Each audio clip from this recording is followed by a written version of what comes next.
Retour sur le plateau pour accueillir Nadège Yougen, qui est un peu notre interface entre vous, les internautes, les réactions sur la page Facebook et autres, qui a pris 2 ou 3 questions à poser à Abel et Libby Lobé. Bonsoir Nadège, bienvenue. Bonsoir Jean-Jacques, merci pour l'accueil. Très belle tenue. Vraiment, je suis, comme on dit, bluffé. J'ai voulu le dire pour Libby Lobé tout à l'heure, mais j'ai hésité. On a dit que vraiment complimenter un homme et tout ça, c'est un peu compliqué. Mais bon, tu n'es pas comme Chapi qui a dit qu'en 1994, il est allé aux États-Unis avec Kamto dans une visite. Et ils ont dormi tous les deux dans la même chambre. Il vient en public nous dire quelque chose d'une telle gravité. 2 grands hommes comme ça dorment dans la même chambre à l'hôtel. Donc ils se sont vus nus à l'intérieur de la chambre. Il faut dormir nus. Il faut dormir. Mais il aurait pu faire l'économie. Tu sais, il aurait pu faire l'économie d'une telle déclaration qui alimente, qui vient accréditer ce qui a déjà été dit de mauvais à l'endroit de M. Kamto, dont ce qui a été dit et que je doute. Il nous arrive dans les voyages. Ça montre que la bouche qui parle doit être mesurée. Lorsque l'autre côté, pour essayer de gérer le peu d'économie qu'on a, du peu de ressources. Vous quittez ici, vous avez l'argent pour payer les billets d'avion. Arrivez à Washington, préparez que vous allez dormir dans la même chambre. 2 gros papas. Et dormir dans la même chambre. Tu nous dis donc ça maintenant que ça fait avancer la lutte politique en quoi? Allez-y, Nadège. Bonsoir, monsieur Libby Lobé, et bienvenue une fois de plus chez vous. Voilà. Je vais très bien, et vous-même? Je suis là. D'accord, c'est la lutte qui nous dépasse. Ça va aller. Abandonner, non?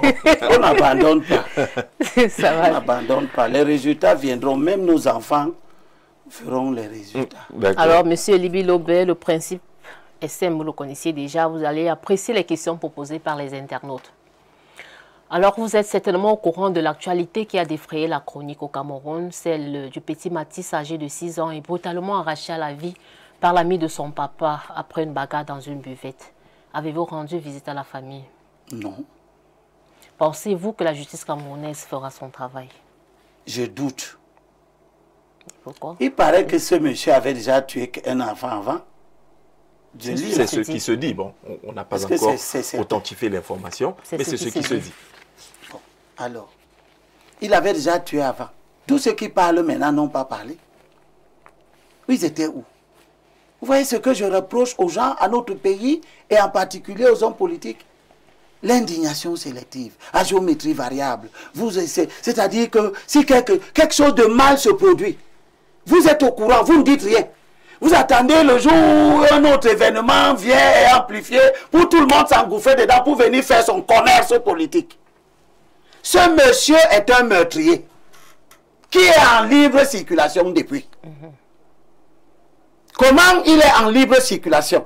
Au quartier où on sait qu'il a déjà tué, personne ne l'a dénoncé? Ou bien c'est les forces de l'argent? En ce sens que... Parce que je ne vois pas comment ce monsieur a déjà tué un enfant avant et il n'a pas été interpellé. Il a fallu qu'il tue un 2e enfant. Mais au-delà de ça, nous avons parlé de ça tout à l'heure. La culture de la violence qui entre dans la vie politique. Vous voyez les simples matchs de football là. Les gens regardent les matchs de football qui se jouent dans d'autres pays. Ils bagarrent. Ils bagarrent ici. La culture de l'intolérance. On n'accepte pas la contradiction. On n'accepte pas qu'on nous dise que ce que tu dis n'est pas vrai. On n'accepte pas qu'on établisse que ce que j'ai dit n'est pas vrai. Etc., etc. Il y a un bouleversement cognitif et mental qui est en train de gagner notre pays. Évidemment, il est le résultat de 40 ans de mauvaise gouvernance. Parce que la mauvaise gouvernance, ce n'est pas que vous ne construisez pas seulement les routes. La mauvaise gouvernance, c'est aussi que vous n'enseignez pas, vous ne guidez pas mentalement, spirituellement les gens. Regardez le type de débat qui a cours. Je ne sais pas si on aura le temps d'en parler. Ce débat, tu as vu un autre pays africain où il y a un débat comme ça. Un texte est écrit, il est là. On dit que si tu as les élus, tu pars. Si tu n'as pas... Oh non, avoir, ça veut dire quoi? On a vu ce débat. On dit que pour être maire de la ville, il faut être autochtone. Les gens viennent. Autochtone, c'est qui? Mais c'est vous qui prenez vos corps tous les dimanches, vous les emmenez dans vos villages. Reposez où? La terre de nos ancêtres. Et puis tu viens en public parce que tu veux te faire voir. Parce que la politique est devenue une espèce de je sais pas, de podium. Où chacun... On se met en parce scène. que, oui, on se met en scène. Parce qu'on dit des inepties qu'on essaye de présenter comme une pensée très élaborée. C'est quoi? D'accord. Monsieur Liby Lobé, les Camerounais sont... Je profite néanmoins pour dire à cette famille et à dire à tout le monde que avant ça, il y a de nombreux crimes. Est-ce qu'on a déjà élucidé pour Zogo? Pas du tout. Uh-huh. Les enquêtes se poursuivent. Sauf que ce n'est pas le même type de crime. Ici, c'est un crime crapuleux. Il est donc fort probable que ça aille vite.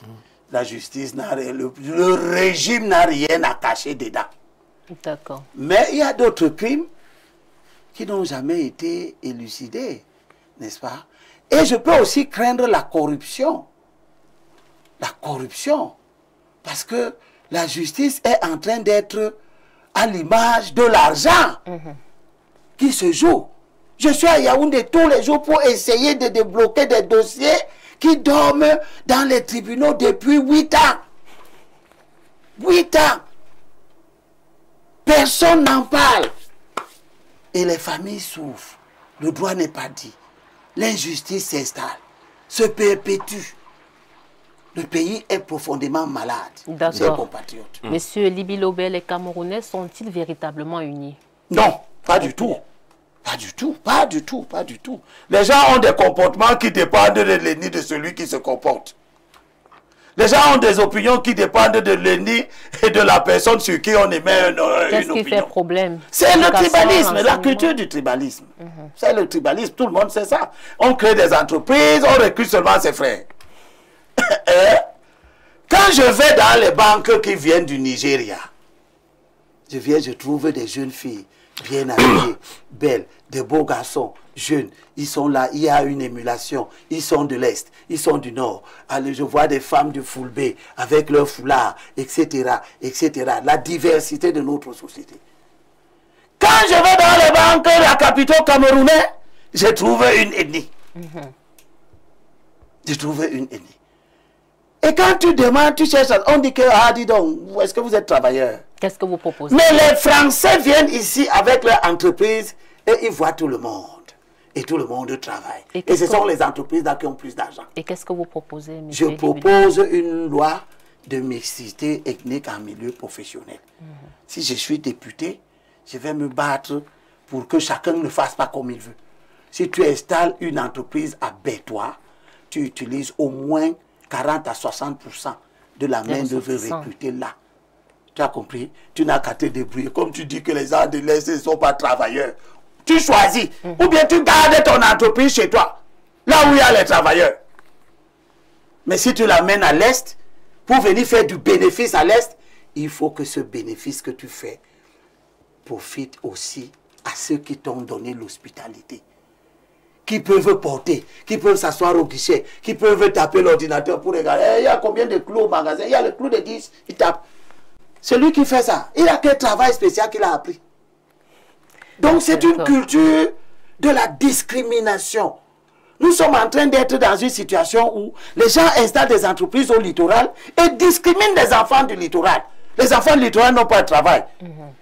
Ils vont dans les écoles, ils ont les masters 2, ils ont ils payent de l'argent dans ces écoles, des millions de francs. Ils sortent et on dit qu'ils ne savent rien faire. Parce qu'ils ne sont pas de l'ethnie de celui qui a l'entreprise. D'accord. Vous voyez ça? Le phénomène de féminicide continue au Cameroun. Peut-on stopper la saignée? Mais nous sommes, je vous ai dit que le mal, ce sont tous ces effets-là, ce sont les effets de la mauvaise gouvernance. Une gouvernance qui a voulu pendant longtemps qu'on reprime. Vous savez, je vais vous dire. Allez-y. Le ministre Atan Gandhi a organisé la conférence des gouverneurs l'année dernière. Et il m'a fait l'honneur de m'inviter. Et il y avait le rapport que le délégué comment il s'appelle? Le délégué général, non, la gendarmerie. Le ministre, le secrétaire d'État à la défense, en chargé de la gendarmerie, Galas Setoga, a fait son rapport. Vous savez ce qu'il a dit dans son rapport? Parlant de la drogue et des barons de la drogue qui sont en train de s'installer, qui sont déjà constitués à Yaoundé et à Douala principalement. Il a dit, les vrais barons de la drogue. Et puis il a dit, la lutte contre l'insécurité, ce n'est pas une affaire de la police et de la gendarmerie seulement. La justice est où? Parce que, et c'est lui qui parle, nous arrêtons des barons de la drogue que nous avons filés, que nous sommes convaincus, nous avons tous les éléments qui sont des trafiquants de drogue. Quand on les arrête, ils nous disent, oh, vraiment, vous ne comprenez rien. Prends ça, sinon de toutes les façons, moi je serai dehors demain. Et on les voit dehors demain. Du fait des juges. La corruption. La corruption dont je vous ai parlé tout à l'heure. Cette élection qui s'annonce, il n'y a pas de 36 000 programmes. Il n'y a que deux programmes. La fin de la guerre qui ruine le pays et la corruption. Comme on dit là, je vais construire les routes. Tu ne peux pas construire les routes quand il y a la corruption. Parce que la facture qu'on paye au Togo à 10 francs, ici ça devient 150. Parce qu'il y a toi-même ton bénéfice est dans 10 francs. Mais les 120 francs qui restent, c'est la corruption. Parlant de présidentielle, que pensez-vous de la coalition des candidats de l'opposition? Elle ne va plus fonctionner parce que les taupes qui sont malicieusement au service du désordre ont torpillé l'affaire. Nous allons continuer nos efforts en faisant en sorte que ceux qui le peuvent aillent soutenir un candidat anglophone. Je profite pour vous annoncer qu'à la suite de cet incident, j'ai décidé de soutenir le candidat à Keremouna. J'ai décidé de le soutenir parce que, les partis politiques sont à bout de souffle. Ils sont à bout de souffle. Regardez le spectacle hideux de la transhumance. C'est avec ça qu'on peut remplacer le RDPC. Regardez le spectacle hideux de la corruption qu'il y a derrière cette transhumance. Les gens qui se lèvent, qui étaient SDF hier, à qui le SDF a permis d'être maire, qui se lèvent aujourd'hui, qui insultent tout le monde dans le SDF, etc., etc. Tu penses que ces gens se déplacent pour rien? Tu ne se déplaces pas pour rien. C'est la corruption. D'accord? Et Akere, c'est quelqu'un qui a passé 25 ans de sa vie à lutter contre la corruption. À l'échelle nationale, comme à l'échelle internationale. Pour moi qui considère que la première maladie, la maladie la plus grave dont souffre le Cameroun, vous savez, le VIH, quand vous avez ça, après vous avez d'autres maladies qu'on appelle opportunistes. Un peu de tuberculose à gauche. Ça, c'est les maladies opportunistes. Même si on te soigne ça, tant que tu as le VIH, tu ne peux pas guérir. C'est pas comme ça. C'est comme ça. Voilà. La corruption est comme ça. C'est le VIH de ces pays. D'accord. Si on ne soigne pas ça, tous les autres cancers que vous voyez là ne vont pas finir. D'accord. Donc, il nous faut faire arriver au pouvoir quelqu'un qui peut lutter contre la corruption. Or, tous ces partis politiques que vous voyez, il y a la corruption dedans. Lorsqu'il faut faire les listes des candidats, c'est la corruption. Ce n'est pas les meilleurs qu'on prend. On prend ceux qui ont donné l'argent pour être devant, pour être tête de liste, pour être maire, etc., etc. Tous ces partis, j'étais dedans, je sais de quoi je parle. Il est donc temps, comme nous voulons reconstruire institutionnellement, allons chercher la ressource humaine dans la société civile. Parce qu'on ne peut pas aussi aller la chercher hors du pays. Mais la société civile camerounaise regorge d'individus capables de nous sortir du pétrin. Mais il y a la justice. Il nous faut faire ces élections-ci pour la justice. La Bible nous dit la justice est ce qui élève une nation. Nous sommes injustes envers la communauté anglophone. Je suis de ceux qui disent depuis près de 7 ans qu'il faut qu'on donne aussi à un anglophone. Si le RDPC n'en a pas, aussi est là, Akere est là. Et entre les deux, il faut faire un travail pour qu'ils se parlent, qu'ils se rapprochent. Je m'en vais commencer ce travail pour qu'ils se parlent, pour qu'on n'ait pas 2 anglophones pour partager les voix.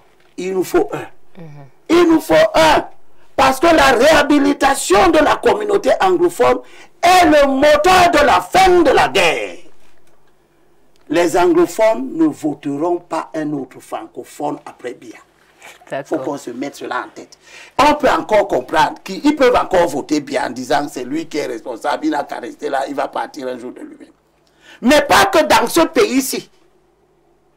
Après 3 chefs de gouvernement francophones, Bida, Ahidjo, Biya, s'il faut un autre chef de gouvernement, chef d'État, qu'on donne encore à un francophone. Il faut donc qu'on se prépare à donner à un anglophone. Mais pour y parvenir, et pour sauver notre démocratie naissante, les deux peuvent se faire ensemble. Il faut qu'on soutienne une candidature anglophone. Celle que moi j'ai choisie et pour laquelle je vais travailler durement, c'est la candidature d'Akere.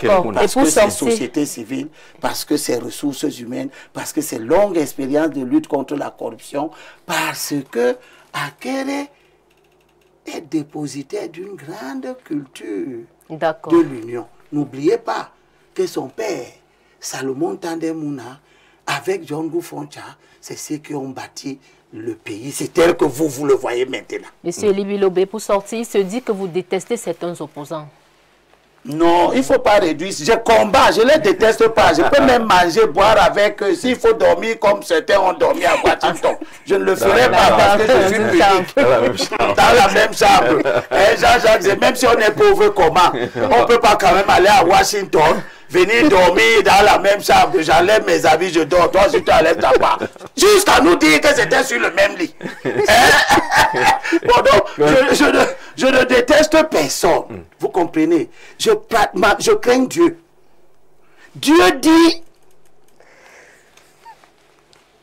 il y a 6 choses que est l'Éternel. C'est le roi Salomon qui parle. Dans Proverbes, chapitre 6, à partir de 16 jusqu'à 19.